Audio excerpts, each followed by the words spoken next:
나누고자 합니다. 이 사사기를 계속 진행하면서 사사기 속에 있는 인물들, 구약에 있는 인물들 중에 사사기 속에 있는 인물들이 참 많이 나오는데요. 그 중에 이 삼손이라는 인물은 상당히 긴 본문을 할애했고, 그리고 우리에게 있어서도 참 많이 알려진 성경 인물 중에 한 명입니다. 재밌는 이야기도 되지만 이 삼손의 인생 자체가 너무나 조금은 우리와 어떤 가는 방향이 좀 다른 느낌, 그리고 또 사사로서의 역할에서 조금은 일탈이 많았던 그런 모습의 삼손이 어쩌면 우리에게는 우리의 삶과 똑같지 않나라는 생각을 해봅니다. 복음을 향해서 걸어가는 우리의 걸음걸이 가운데서 우리는 언제나 이 삼손처럼 주변에 보이는 것들에 유혹을 당합니다. 초콜릿이라는 것이 있습니다. 여러분들 잘 아시겠지만 우리가 자주 먹는 이 초콜릿은 원래 멕시코 원주민이 카카오 콩을 이용해서 만든 음료 보고 초틀라라는 그 음료를 보고 초틀라라는 이 음료로부터 시작됐다라고들 이야기합니다. 그러다가 이 초콜릿은 다양한 형태로 15세기 말 콜럼버스가 유가탄 반도 연안에서 카카오 콩을 발견하고 이제 본국으로 가져가가지고 재배하기 시작하면서 스페인 시작되었고, 또 그 후에 스페인 외루디안이라는 사람이 또 멕시코를 탐험하다가 어느 한 스페인의 귀족으로부터 초콜릿 음료를 소개하면서 유럽 전역에 17세기 중반에 널리 퍼지게 되었다고 합니다. 원래 가공 방법과 만드는 방법이 많지 않아서 발전하지 않았던 이 초콜릿은 초반에는 카카오콩을 갈아가지고 핫초코 형태로 먹었었습니다. 그러다가 네덜란드 출신 반 호텐이라는 사람이 1828년 카카오를 압착시켜서 지방을 뽑아냅니다. 그로부터 초콜릿이 만들어지기 시작했고, 그 초콜릿이 딱딱한 고체로 만들어지면서 스위스의 다니엘 페터스라는 사람이 1876년 처음으로 초콜릿을 완성하게 됩니다. 이걸 장황하게 설명을 했지만 우리가 아는 초콜릿이 쉽게 만들어진 건 아니었던 것 같아요. 가공하는 방법이나 여러 가지 방법들이 수많은 시기를 통해서 여러 명의 사람들에 의해서 만들어졌다는 거죠. 근데 이 초콜릿은 세상에 가장 우리가 아는 그렇게 달콤한 맛이 아니었다는 거죠. 결국 이 초콜릿은 처음은 쓰고 거기에다가 많은 단맛을 넣어가지고 만들었던 음료의 형태였는데, 이 달콤한 초콜릿은 초콜릿으로 스위스에서 형태를 가공되기 시작하면서 이 달콤함의 대명사가 되었고, 그 안에 들어가 있는 카카오라는 원료 자체보다는 그 주변 원료들의 많은 것들에 관심을 가지게 되었습니다. 그러다가 다시 2000년이 들어오면서 우리 많은 세계 시장에서 카카오의 효능을 가지고 초콜릿이 몸에 좋은 것이다 라고들 이야기를 하기를 시작했습니다. 초콜릿이 과거에는 상당히 달콤함의 대명사, 귀족의 대명사, 부의 대명사였다가 어느 순간 많은 사람들에게 퍼져졌고, 그 많은 사람들이 초콜릿을 먹으면서 그 달콤함에 유혹을 됐던 것 같아요. 그래서 많은 산업들이, 초콜릿 산업들이 넘쳐나기 시작했고, 한국에도 전쟁 전후 1950년 전후에 이 미국으로부터 많은 초콜릿들이 유입되면서 한국에서도 이 초콜릿이 상당히 많이 발전해 왔었습니다. 그러다 보니까 이 초콜릿은 사람들에게 상당히 많은 상징적인 의미를 둡니다. 달콤함. 초콜릿만 생각하면 발렌타인데이. 초콜릿만 생각하면 그 달콤함이 주는 아득한 기억들이 생각이 납니다. 그러다 보니까 초콜릿 하면 기분 좋아지는 것, 초콜릿 하면 단맛, 초콜릿 하면 좀 사랑, 이런 우리에게 상당히 긍정적인 의미와 밝은 의미, 그리고 또 유혹적인 의미로 초콜릿이 사용이 됩니다. 아니나 다를까 이 카카오콩 안에 들어있는 이 성분들 중에 사람들을 미혹해하는, 유혹해하는 성분도 있다고 합니다. 근데 그 미량이다 보니까 마약성이 아니라 상당히 기분 좋아지는, 그리고 몸에 많은 우리 속에 있는 에너지가 회복되는 역할을 한다라고 합니다. 결국 그렇게 하다 보니까 초콜릿의 달콤함에 우리는 늘 언제나 기억 속에 떠올리는 초콜릿의 달콤함을 기억하면 다시 초콜릿을 먹고 싶어진다는 거죠. 그래서 이 어떤 사람은 이 초콜릿을 가지고 달콤함의 유혹이라는 단어로 사용합니다. 근데 이 달콤함의 유혹처럼 우리가 기억 속에 우리의 기억 속에 어쩌면 그걸 많이 먹으면 해가 되고 단맛 자체가 기분 좋지만 그것으로 인해서 오는 과다함의 문제는 늘 언제나 우리 머릿속에 있지만 그것이 유혹되어지는 것, 그런 것이 어떤 유혹이라는 이야기를 합니다. 죄 또한 마찬가지입니다. 죄라는 자체의 단어를 두면 상당히 나쁜 겁니다. 그런데 우리가 하나님 안에서 빼고 우리 하나님 앞에 서지 않고 죄라는 거 보면 상당히 달콤합니다. 유혹적입니다. 그런데 원죄에 대한 문제가 아닌 우리가 짓는 자범죄에 대한 문제입니다. 원죄는 유혹이나 달콤한 문제가 아니었습니다. 그냥 우리는 죄인이었다는 거죠. 그런데 죄인이었던 우리가 살아가면서 죄를 지을 때 보면 늘 언제나 우리가 가지는 전제 조건이 우리는 죄인이라는 전제 조건입니다.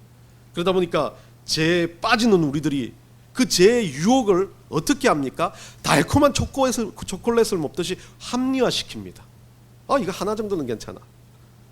그래 전에 한번 해보니까 그거 원래는 좀 찜찜했어요. 죄의 문제가 어떤 문제냐면 술을 마신다고 해서 죄가 아닙니다. 그런데 나는 그거에 대해서 하나님 앞에 기도하고 절대 마시지 않겠다 서원했던 사람이 술을 마시면 죄가 되는 거죠. 그래서 그 술을 마셨는데 아무 일도 일어나지 않아요. 기분도 괜찮아요. 분위기 좋아요. 그럼 어떻게 합니까? 또 술을 마십니다. 또 술을 마십니다. 어느 순간 중독이 되어버리고 술의 중독이 아니라 내가 하나님과 했던 약속을 깨트리면서 죄가 되어버리는 거죠. 히브리서 3장 13절 우리 한번 읽어봅시다. 시작. 오직 오늘이라 일컫는 동안에 매일 피차 건면하여 너희 중에 누구든지 죄의 유혹으로 완고하게 되지 않도록 하라. 여기서 히브리 기자가 말하는 건 완고하게 되지 않다는 거예요. 완고하다라는 이 단어가 참 중요한데 어떤 것에 대해서 딱딱해지는 겁니다. 익숙해지는 겁니다. 그 유혹이 유혹인지를 모르고 그냥 당연한 듯 받아들이기 시작합니다. 여러분, 우리가 살아가면서 많은 것들이 그렇습니다. 기도하지 않는 죄를 범하지 말라. 예. 근데 여러분들 정말 기도하십니까? 예, 할 수도 있죠.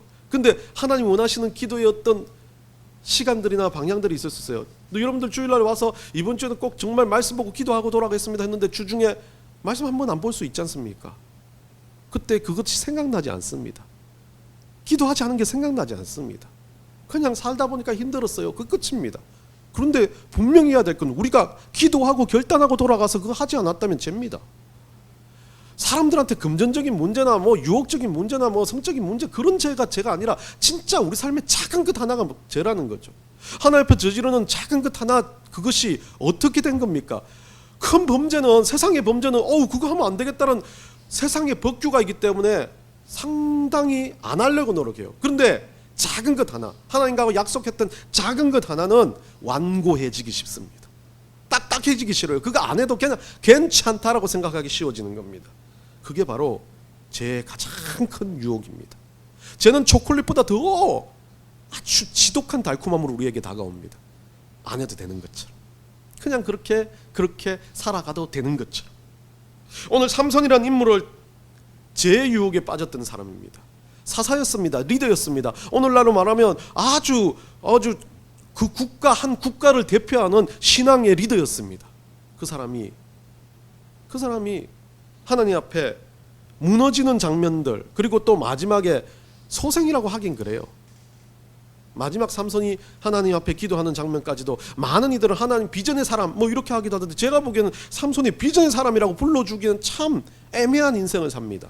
그럼 왜 이렇게 탈 많고 문제 많은 삼손이라는 사람을 성경의 기록에 아주 여러 장을 할애해서 사사기의 13장부터 16장까지 긴 장을 할애해가지고 그 조목조목 스토리를 적어가면서 삼손이 이야기를 했을까 궁금해지기 시작합니다. 그리고 삼손의 이야기들을 반복해서 읽습니다. 물론 삼손이라는 소설도 있는데 그 소설처럼 어떤 학자가 이 이야기를 가지고 퍼쳐놓은 이야기 있는데 너무 좀 미화 같아요. 성경 본문 그대로 보면 삼손은 죄인 중에 죄인입니다. 사도 바울은 자기가 죄인 중에 괴수라고 고백만 할 줄 알지, 삼손은 자기가 죄인이라고 고백도 하지 않습니다. 죄를 근면하는 사람입니다. 죄를 짓고도 그렇게 하고도 안하무인입니다. 왜요? 자기에게 힘과 능력이 있는 사람이었기 때문에 그렇습니다. 그 힘이 누구에게 온 줄도 모른 채 그 능력이 누구한테서 받은 건지도 모른 채 자기 끝인 양 쓰는 사람. 삼손의 가장 큰 죄는 교만입니다. 삼손의 가장 큰 죄는 자기 유익을 구하는 겁니다. 오늘 이 삼손에 대해서 한번 보면서 죄의 유혹이 어떤 건지, 우리는 그 죄의 유혹으로부터 어떻게 벗어나야 하는지 한번 생각해 보고자 합니다. 인물이란 인물들을 이야기하면서 제가 그 인물의 이야기를 싹 다 드러낼 수는 없습니다. 그 중에 하나 그래도 그 인물을 대표하는 것을 뽑아가지고 이야기를 하려고 노력을 하고 있습니다. 제가 느끼는 것 중에요. 그러나 여러분들은 돌아가시면 삼손의 이야기, 사사기 13장부터 16장까지 이야기를 꼭 한번 천천히 음미하면서 묵상하면서 읽어보시기 바랍니다. 이 삼손의 출생은 사사기 13장이 나옵니다. 마노아, 단지파에 있는 마노아라는 사람의 아들로 태어납니다. 하나님의 명령과 약속으로부터 이 삼손은 이게 애를 낳지 못하는 어머니로부터 태어났고, 태어날 때 그래서 나시린으로 바칩니다. 이 나시린으로 바쳐지는 이 삼손은 자기 스스로, 제가 말한 것도 똑같습니다. 앞에 서원기도, 입다의 서원기도가 나오고, 삼손 또한 그 부모가 나시린으로, 성전에 있는 봉사자, 구별된 자, 그런 것으로 바쳐졌을 때 이 나시린의 가장 중요한 규례가 있습니다. 민수기 6장에 나와 있는 나시린의 규례 중에 첫 번째는 포도주나 독주를 금지하는 겁니다. 아예 그들이 마시는 물 외에는 마실 수 없는, 음료 자체를 마실 수 없는 사람입니다. 왜냐하면 포도주 자체가 취한다는 의미가 있었기 때문에, 독주 또한 마찬가지입니다. 근데 성경에서는 포도주와 독주가 구분되는데, 그건 예전에 한번 여러분과 이야기를 했습니다. 여하튼 알코올이 들어간 건 먹지 않습니다. 그래서 오늘날 목사님들도 나시린처럼 해야 되기 때문에 한국 목사들은 알코올을 먹지 않는다라고 하는데, 그건 잘못된 이야기입니다. 우리 한국의 목사님들이 금주 운동을 한 건 한국에 들어온 선교사님들 때문입니다. 초대 한국 교회들은 담배하고 술에 쩌들어 있는 사람들이었습니다. 그러다 보니까 이 민족이 계몽되기 위해서 선교사님들이 가장 크게 운동을 한 게 금주와 금연 운동이었습니다. 죄의 문제가 아닙니다. 그 시절에는 다 하는 것이기 때문에 이게 죄가 아니었습니다. 술 먹고 담배 피는 게 죄가 아니에요. 그런데 그것이 죄가 되는 이유는 뭐겠습니까? 하나님 앞에 내가 기도하고 서원하고 난 다음에 하지 못하면 죄인 거예요. 그러니까 목사님들도 마찬가지입니다. 총회에 가면 금주하겠다, 금연하겠다라는 것을 스스로 사인하는 경우도 많이 있습니다. 그리고 지금은 그런 걸 하지 않지만 당연하다라고 생각합니다. 그러나 미국이나 유럽의 목사님들은 금주, 금연 같은 경우는 그렇게 많이 못 봤지만 금주하는 경우는 좀 봤습니다. 그리고 담배 문제는 전혀 신경을 안 쓰는 경우도 많이 있었습니다. 여하튼 나시린은 첫 번째는 포도주나 독주를 금하는 것, 두 번째는 부정한 것을 가까이 하지 않는 것. 구약에 부정한 것은 여러 가지가 있습니다. 소위 말하는, 우리가 말하는 되새김질을 하지 않는 돼지 또한 부정한 짐승에 속합니다. 그렇게 부정한 것에 가까이 가지 않는 것. 특히 부정한 것은 이 나시린들은 시체의 근처에 가지 않고 손을 대지 않습니다. 이 소위 말하는 오늘 목사님들은 장례식까지도 같이 그렇게 하지만, 과거의 이 시절의 리더 중에는 장례와 어떤 그 정치적인 종교적인 리더는 다른 역할을 했던 것 같습니다. 그리고 머리를 자르지 마는 것, 머리에 칼을 대지 않는 것, 그것은 똑같은 겁니다. 하나님 주신 육체를 소중히 여긴다는 의미가 있는 거죠. 그래서 구별된 자라고 이야기하는 것은, 이 나시린의 개념은 상당히 하나님 앞에 이런 특별한 규례를 가지고 구별되었다라는 인물로, 삶으로 드리는 것이 나시린이라는 거죠.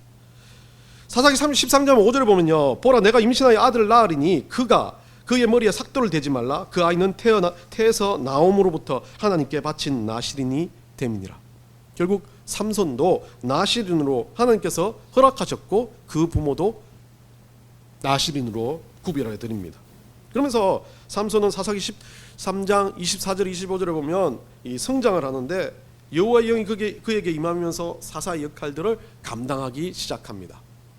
이제 문제의 사건이 터집니다. 잘 성장했던 삼손은 성장해서 결혼 정년기가 되어서 딥나 여인과의 결혼을 위해서 삼손은 블레셋 땅에 있는 딥나 여인을 보고 확 반해버립니다. 삼손이 여성 문제가 참 많아요. 원래 첫 번째는 이 딥나 여인을 보고 결혼하고 싶어집니다. 블레셋이라는 민족은 계속해서 이스라엘을 공격하고 호시탐탐 노리는, 이스라엘을 노리는 그런 민족들이었습니다.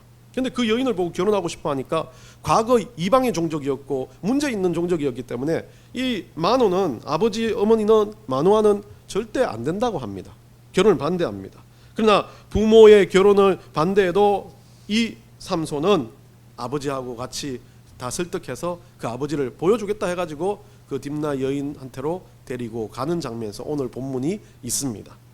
이 오늘 본문의 이야기는 여러분도 잘 아시겠지만 젊은 사자를 죽이고, 그리고 딥나 여인을 이제 보고 부모님도 이제 보고 나서는 괜찮다고 돌아와가지고, 돌아오면서 그 사자의 생겨난 꿀을 가지고 자기도 먹고 부모님도 먹였다는 겁니다.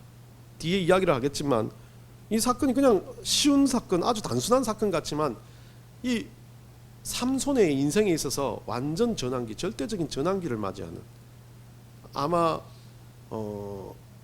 타락이라고 하긴 그렇겠지만 제 유혹으로 넘어가 버리는 가장 큰 전환점이 되지 않았나 생각을 해봅니다. 그러면서 이 사건과 함께 결혼잔치가 있습니다. 오늘 본문에는 있지 않지만 그 딥나 여인과의 결혼을 위해서 내려갔다가 그 블레셋 지역에서 결혼잔치를 할 때 블레셋 사람들이 한 30명, 블레셋 사람이 한 30명 결혼잔치를 베풀 때 블레셋 친구 중에 뭐 한 30명 정도가 왔는 모양입니다.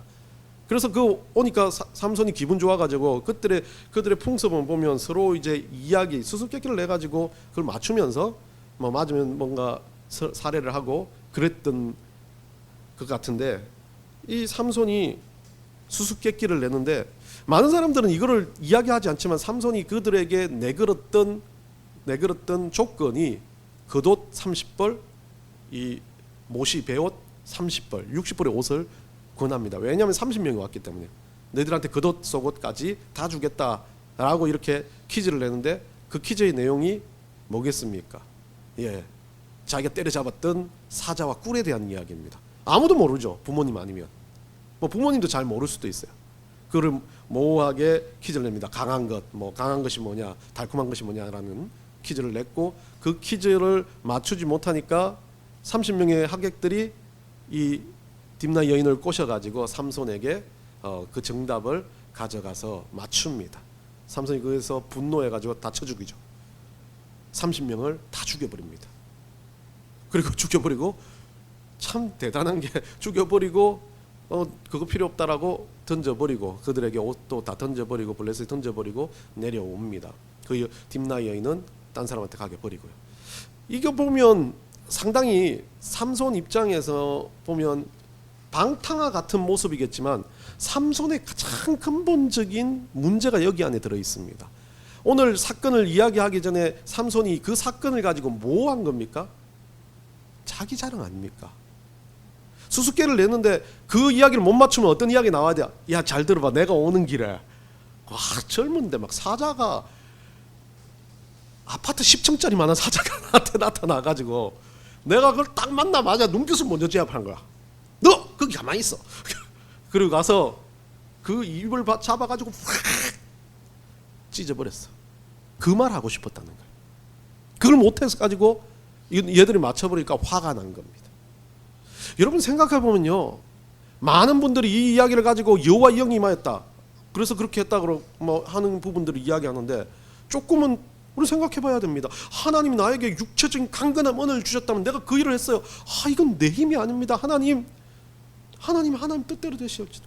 겸손해집니다. 근데 삼손은 뭐합니까? 그 힘이 내 거인 양 생각하는 거죠. 죄의 유혹은 여기에서 들어오는 겁니다. 죄라는 건요, 내 게 아닌데 내 것처럼 느껴지기 시작할 때 죄가 시작돼요. 우리가 만약에 주님 안에서 받았던 이 땅의 삶이 내 거인 양 느껴진다면 그건 죄입니다. 그래서 이 땅의 삶이 너무나 좋아요. 그래서 베드로가 뭐라고 합니까? 변화산상에서 거기서 초가셋을 짓자고 예수님한테 말할 때 예수님이 단호하게 뭐라 그러지 않습니까? 우리의 삶이 꼭 그런 것 같아요. 아무것도 아닌 죄가 나한테 들어왔는데 이 죄가 처음에는 이거 이상하다, 잘못됐는데, 하나님 주신 거 맞는데 라고 하면서 기뻐합니다. 그런데 어느 순간 그것이 사라질까 봐 두려워지기 시작합니다. 그래서 그것을 붙들어 놓습니다. 하나님이 그걸 준 이유가 나보고 하나님을 더욱더 섬기라고 줬던 능력인데, 그 능력이 주가 되어버리는 것, 주객이 전도되어버리는 것, 이게 죄가 됩니다. 이게 죄의 유혹이 됩니다. 그러면서 자라나기 시작합니다. 그러다가 어떻게 됩니까? 이 죄를 가지고 내 거인 양 생각하는 순간 교만해지기 시작합니다. 봐라, 나는 이렇게 잘났는데, 나는 이렇게 대단한데, 나는 이렇게 능력 있는데, 그거 누구 겁니까? 하나님 겁니다. 그런데 우리의 생각이 내 거라고 생각하는 순간 그때부터 제 유혹이 아니라 제 잠식되어 버리는 거죠. 그래서 사도 바울은 뭐라 그럽니까? 죄가 장성한지 사망이 됐다는 거죠. 천국의 소망을 잃어버리는 겁니다. 죄가 커지니까 그 죄가 너무나 화려하게 좋아 보이니까 천국이 없어지는 거예요. 얼마나 지독한 질병입니까? 얼마나 지독한 유혹입니까? 그 처음은 너무나 작고 아주 초라한 것으로 우리를 유혹합니다. 삼손에게도 그랬습니다. 자기 원래 힘이 있었고 능력이 있었지만 그 능력이 극대화되는 장면을 보면서 흥분을 감추지 못합니다. 그러면서 그것이 내 거인 양 자랑하고 싶어지고 그것이 대단한 양 떠벌리고 싶어지는 그 일들로 인해서 죄가 쌓이기 시작합니다. 그러면서 이 블레셋과의 전쟁이 막 격화됩니다. 복수를 하고 여기에서 또 뭐 여러분도 잘 아시면 여우 300마리 여우 꼬리에 횃불을 달아가지고 블레셋 꽃이밭 태우고, 여러분들 뭐 잘 아는 거지만 뭐 삼손이 그 아내가 그 가족이 그 블레셋 사람들이 태워 죽입니다. 또 그러니까 이제 또 삼손은 다시 그들을 쳐 죽입니다. 꼬리에 꼬리를 물면서 싸우는데 이게 복수 극이 계속 갈등이 됩니다. 근데 많은 사람들이 이게 하나님 뜻, 하나님 뜻도 블레셋을 치고자 하는 원 하나님 뜻이 있겠지만 이 모든 가정에는 삼손의 개인적인 욕망과 욕심이 가득 들어가 있습니다. 복수도 마찬가지입니다. 그러면서 그 일이 끝나고 난 다음에 이 삼손의 가장 중요한 건, 삼손이 이제 완전히 각성을 해서 이제 낙이 턱 뼈가지고 블레셋 사람 1000명 쳐 죽이는 사건이 일어나니까 그때 블레셋은 깨갱하면서 조금 물러섭니다. 삼손을 이기지 못하겠구나.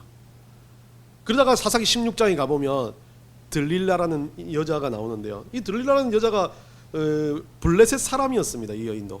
블레셋의 여인들이 예뻤나 봐요. 이 삼손은 또 그 여인에 의해서 어떻게 됩니까? 자기의 힘의 근원이라고 말하는 머리털에 대해서 비밀을 말하고 머리털이 잘리면서 삼손은 이 블레셋에 잡혀가게 됩니다. 그리고 여러분도 잘 알겠지만 삼손의 마지막, 오늘 앞에 제가 여러 가지 찾아봤지만 그 사진이 좀 마땅한 게 없어가지고 애기들 애니메이션 같은 블레셋의 축제 기간 동안 다곤 신전을 기리는 축제 기간 동안에 이 삼손의 마지막 기도를 하고 주님께서 그 기도를 들어주시고, 많은 사람들은 이 삼손의 회개라고 말하지만 저는 회개라고 보지는 않습니다. 회개 장면이 아니지 않습니까? 마지막에 나에게 힘 주시오, 저것들 다 때려 죽이겠습니다 라고 하는 마음으로 그 신전의 기둥을 밀어서 그 3000명과 함께 같이 죽습니다. 참 보면 엄청난 생애를 살았어요. 그래서 오늘 중요한 건 이 본문이 가장 중요한 저는 핵심이라고 생각이 들었습니다. 오늘 본문에 나오는 딥나 지역이라는 지역에, 이 지역은 포도원으로 참 유명한 지역입니다. 그래서 이 딥나 지역을 가는 동안 사자를 만나가지고 그 사자 하나를 찢어 죽이는데, 이 6절에서 보면 그 사자를 찢어 죽이고 난 다음에 다시 돌아가면서 부모님한테도, 우리 한번 6절 한번 다시 읽어봅시다. 여호와의 영이 삼손에게 강하게 임하니 그가 손에 아무것도 없이 그 사자를 염소 새끼를 찢는 것 같이 찢었으나 그가 자기 행한 일을 부모에게 알리지 아니하였다. 첫 번째 부모에게 안 알리는데 이 사자 새끼를 찢어 죽인 거죠. 그러면 하나님이 우리에게 은혜 주셔가지고 했던 일들에 대해서 부모하고 나누면서 그 부모와 함께 뒷나라를 가는데 부모와 같이 있다가 옆에서 사자를 만나 찢어 죽이고 와서도 무슨 일 있었냐라고 될 수 있는데 아무 말도 안 합니다. 그리고 나서 또 수상한 장면이 또 나옵니다. 우리 본문에 보면요, 9절에 보면 또 뭐라고요? 그 부모에게 또 뭐 알리지 아니하였다. 두 번을 속이는데 이 두 번을 속이는 것을 보면 사자를 죽이는 걸 속이고 사자에게서 꿀을 취하여 왕 걸 속입니다. 그런데 속일 이유가 전혀 없지 않습니까? 하나님이 은혜 주셔서 그 일을 했다. 되는데요. 결국 삼손이 이 두 가지 속이는 모습을 봤을 때 왜 속일까 고민이 되는 겁니다. 그래서 유심히 살펴보니까 이 삼손이 그 사자를 찢어 죽이는 순간은 왜 속였는지 모르겠지만 두 번째 속이는 막연한 이유가 있지 않습니까? 죽은 시체에 나오는 꿀 자체를 어떻게 합니까? 떠가지고 와서 자기만 먹는 게 아니라 꼭 하와 같죠? 자기가 먹는 게 아니라 부모도 먹이는 겁니다. 예, 나신의 규례 자기가 모를까요? 압니다. 죽은 시체에 손을 대면 안 됩니다. 그런데 뭐 때문에요? 거기에 있는 꿀이 너무 달콤해 보여요. 꿀이 상당히 귀했던 거거든요, 그 시절에. 그 꿀을 먹기 위해서 죽은 시체에 돈을 댑니다. 식욕이었죠. 그 욕망을 이기지 못했거든요. 그런데 어떻게 합니까? 나만 그런 게 아니라 너도 누군가 같이 하나님 앞에 이유가 될 사람이 있어야 된다라는 생각을 했는지 부모한테 주고 말하지 않습니다. 부모도 뭐 물론 그 이유가 뭐 제 문제일 수 없겠지만 부모들은 뭐 나신의 규례를 하지 않았기 때문에 상관이 없겠지만 이 삼손 자체는 그것을 자기가 나신으로서 규례를 어겼다는 것을 속이는 거였죠. 근데 왜 뭐 속일 거면 자기 혼자 먹지 부모를 꿀을 드려요. 그 꿀을. 그 이유는 제가 보는 이유는 그렇습니다. 딥나의 포도원을 지금 지나가고 있었고 딥나 여인을 만나야 되고 부인으로 데리고 가야 되는데 부모가 반대를 합니다. 근데 이 딥나에 있었던 그 지역에서의 어떤 뭐 풍성함, 여기에는 참 괜찮은 지역이고 상당히 부유한 지역이다라는 걸 좀 보여주고 싶지 않았는가. 결국 이 삼손의 가장 큰 마음은 부모가 반대하는 이 딥나 여인과 결혼하고자 하는 것이 주목적이에요. 지금 가고 있는데 하나님이 영이 임해가지고 사자 찢어 죽이는데도 이유가 뭡니까? 그 포도원을 지나가는 이유가 목적이 뭡니까? 그 여인을 취하기 위해서 부모님 설득시키기 위해서 가는 겁니다. 자기 욕망에서 모든 것을 끌어와서 그것들을 합리화시키는 것. 재시작이 됩니다. 하나님 뜻인지 한 번도 물어보지 않아요.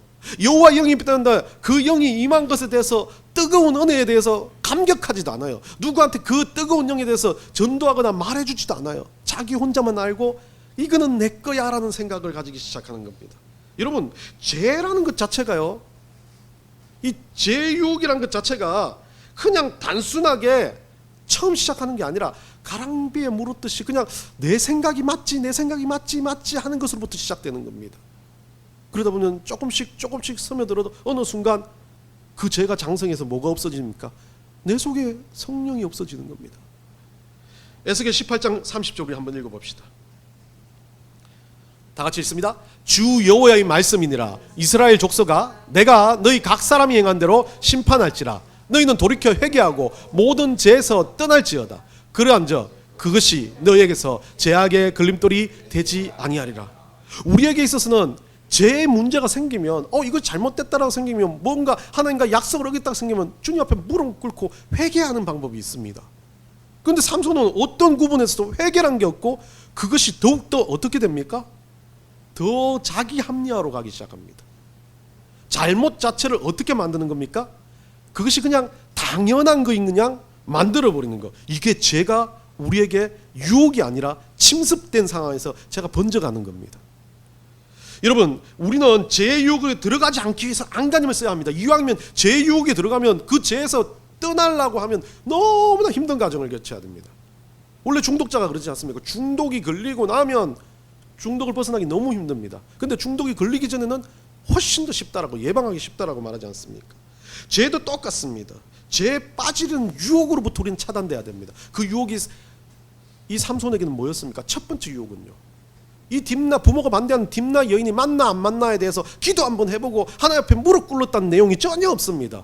자기는 리더였어요. 하나님 쓰시는 리더입니다. 성령이 임해가지고 사자를 찢는 능력을 발휘하는 리더입니다. 그 순간 깨달은 거죠. 하나님은 다시 한번 그 가는 길이 맞냐는 걸 무릎 꿇고 되돌아보라는 겁니다. 그리고 되돌아갔다가 그 여인을 만나가서 흥청망청 좋아 돌아오니까 아빠 봐요, 이 꿀나는 곳 아닙니까? 엄청 좋아요. 근데 자기도 모르는 사이에 나신의 규례를 어기면서 시체에 손을 대버리는 겁니다. 하나님 말씀이 처음에는 머릿속에 들어와 있고 은혜가 있습니다. 그런데 어느 순간 제가 계속되면서 세상이 좋아지고 뭔가 좋아지면서 하나님 말씀이 자꾸 사라지기 시작합니다. 그리고 나서 나 하나님하고 약속했는데 어겼다라는 마음도 점점 사라지기 시작합니다. 그러고 나서 어떻게 됩니까? 아예 기억이 나지 않습니다. 여러분, 왜 예배를 계속 드리라 그럽니까? 살면서도 예배 드리면 됩니다. 인터넷으로 예배 드려도 됩니다. 그런데 하나님 앞에 드려지는 우리가 그냥 공교회에서 만나가지고 같이 예배하는 이것까지가 파괴되면 어느 순간 어떻게 됩니까? 예배가 너무 자유화돼요. 하나님한테 드리는 것도 너무 자유화돼요. 그러니까 그것이 자꾸 늘어나면서 뭐합니까? 들어누워가지고 그냥 이어폰으로 설교 말씀 듣는 게 예배라고 하면 어떡할 겁니까? 예, 물론 그것도 적극적인 의미 아니어서 소극적인 의미에서 예배가 될 수 있습니다. 그런데 하나님 앞에 예배 드리는 게 하나님이 중심이 돼야 되는데 내가 그냥 들어줄게 하는 건 예배가 아니지 않습니까? 똑같습니다. 죄라는 건 그렇게 들어옵니다. 그렇게 처음에는 TV 보고 경건하게 앉아서 예배 드립니다. 그런데 어느 순간 아침밥이 늦어져 가지고 TV 예배 드리고 앞에 파자마 바람으로 예배 드립니다. 어느 순간 밥 먹으면서 예배 드립니다. 어느 순간 나중에 저녁에 집에 돌아와서 12시 예배 드리지 하면서 모니터 보고 이게 되지 않습니까? 이게 죄입니다. 죄의 유혹은 그렇게 가는 겁니다. 그렇게 끝나는 순간 어떻게 되니까 마지막은 예배가 없어지는 겁니다. 그거보다 유튜브 예배 드리다가 유튜브 돌리다 보니까 그 옆에 아주 그냥 말을 예쁘게 잘하고 아주 재밌게 하는 한성훈이 나옵니다. 한성훈을 보고 싶어서 이거 안 보는 겁니다. 그렇게 가서 어느 순간 예배가 사라져 버립니다. 죄의 유혹은 그렇게 들어오는 겁니다. 죄는 달콤합니다. 뭔가 나에게 있어서 그것만 하면 멍하니 빠져들게 만듭니다. 어떤 것에 민감하게 만들지 않고요, 괜찮아라고 만들어버립니다. 그냥 그것만 보고 있으면 아주 그냥 평안해지는 것 같습니다. 삼손은 그것에 빠져버린 겁니다. 삼손이 가장 좋아하는 것, 여자. 삼손이 가장 좋아하지만 또 이런 사람들이요, 이 유혹이 잘 빠진 사람의 성향이 있는 것 같습니다. 도박성도 강해요. 그도 30벌이라는 예시고시거든요. 이것은 상당히 부유한 자들이 그게 한두 벌 결혼할 때나 이런 특별한 때 한두 벌 만들기도 힘든 겉옷을 30벌을 걸고 뭐합니까? 퀴즈 수수께끼 대회를 엽니다. 참 대단한 사람이죠. 그러면서 그 수수께끼에 뭘 집었습니까? 내가 왕년에 사자 얼굴 찢어버리고 이런 거 하고 싶어가지고 그 블레셋 사람 30명에 대해서 자기 과시를 하고 싶은데 얘들이 어떻게 합니까?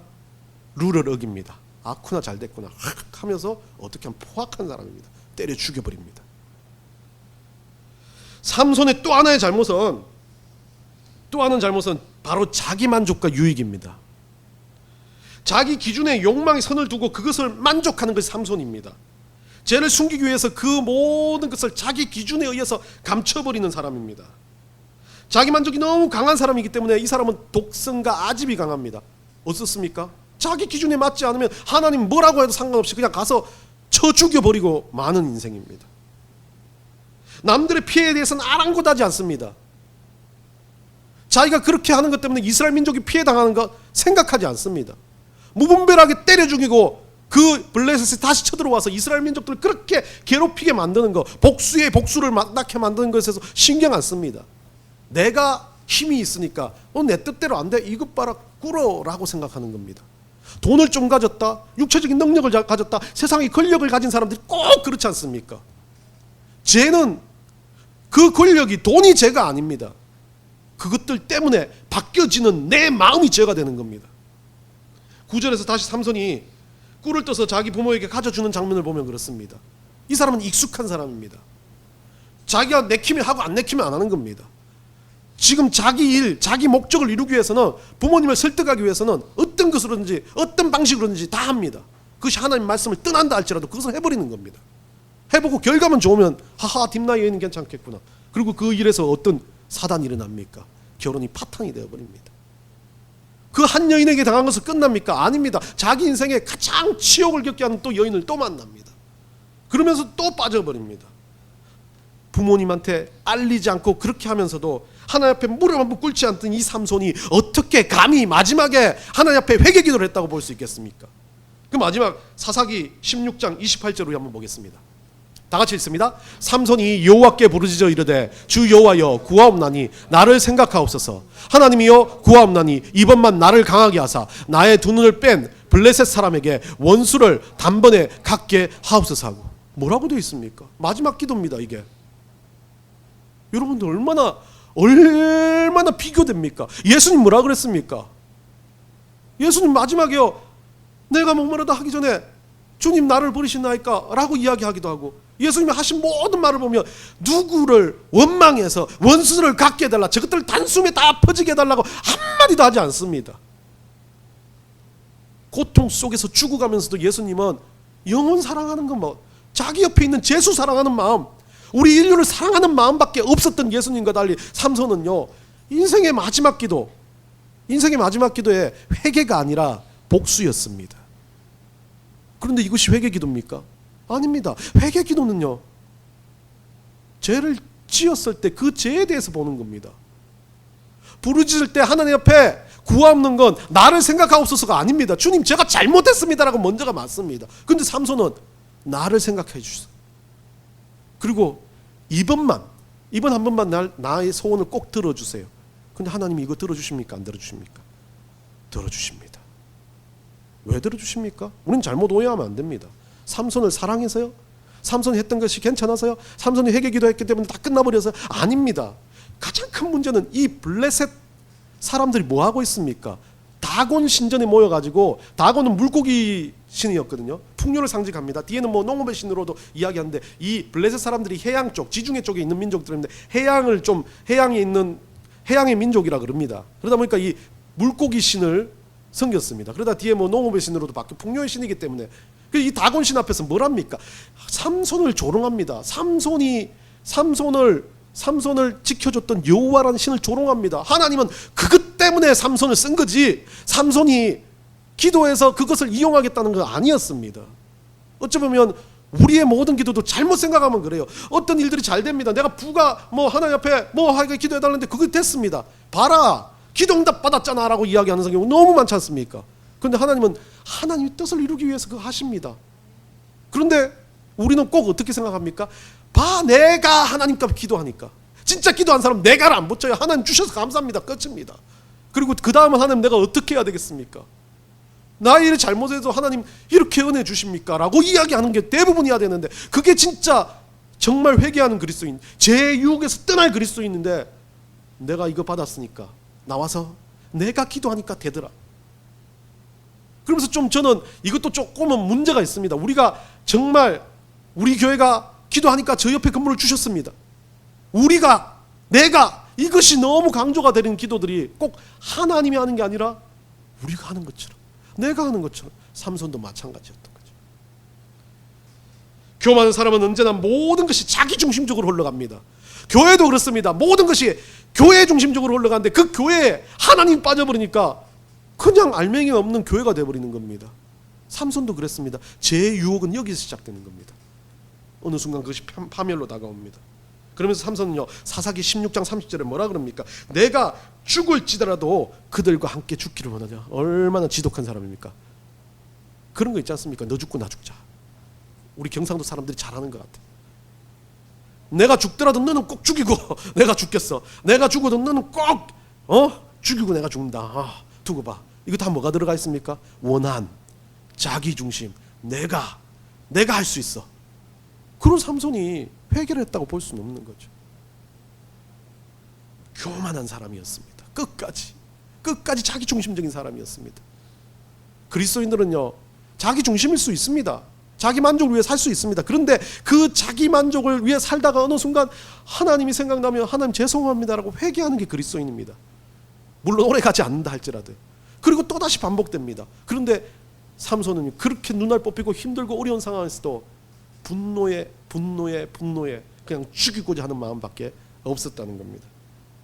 그럼 우리는 이 죄의 유혹에 삼손과 똑같이 들어가야 합니까? 원천적으로 달라야 할 이유가 있습니다. 예수님 때문입니다.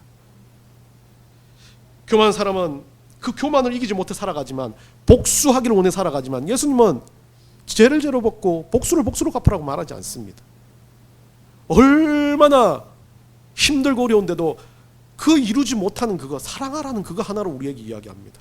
나에게 좀 힘들게 하더라도 사랑 좀 해라. 네가 원수를 사랑해라. 조금 가자 하면 멀리 가져라. 7걸음 가면 13걸음 14걸음 가져라. 두드려 맞아도 또 다시 사랑하고 덤벼라. 서로 사랑하라.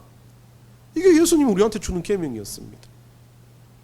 그런데 정말 사랑하기 힘들어요. 이 계명 지키기가 너무 힘들어요. 삼손처럼 살았으면 좋겠어요. 내 유익만 가지고, 내 개인적인 편협함만 가지고 남들이 피해당하지 아무 상관하고 나는 살았으면 좋겠어요. 그런데 그리스도인이 되면 뭐가 되기 시작합니까? 보입니다. 내가 좀 잘못하면 저 사람이 힘들어질까 봐. 그게 사랑이에요. 나는 그리스도인이니까 난 좀 예수님 믿는 사람답게 살아야 되겠는데, 사회적 지위와 위치, 예 맞습니다. 그게 그리스도인이라는 위치 때문에 그렇습니다. 죄를 짓기 전에, 교만해지기 전에, 자기 유익을 구하기 전에 우리는 그거 하고 나면 자꾸 생각나요. 이러면 안 되는데. 그게 예수님이 우리에게 주신, 삼손한테 준 여호와의 영이 아니라 우리한테 예수님이 주신 진짜 성령이었던 거죠. 요한복음 15장 12절 14절을 우리 한번 읽어봅시다. 다 같이 읽습니다. 내 계명은 곧 내가 너희를 사랑한 것 같이 너희도 서로 사랑하라 하는 이것이니라. 사람이 친구를 위하여 자기 목숨을 버리면 이보다 더 큰 사랑이 없나니 너희는 내가 명하는 대로 행하면 곧 나의 친구라. 예수는 우리에게 친구라는 조건을 두면서 사랑이라는 전제를 주십니다. 그리고 고린도전서 13장에도 보면 사랑장에서 사랑에 대해서 아주 장막에 사도 바울도 설명하고 있습니다. 그 모든 사랑이 모든 이기심과 교만과 편협함을 이기기 때문에 그렇습니다.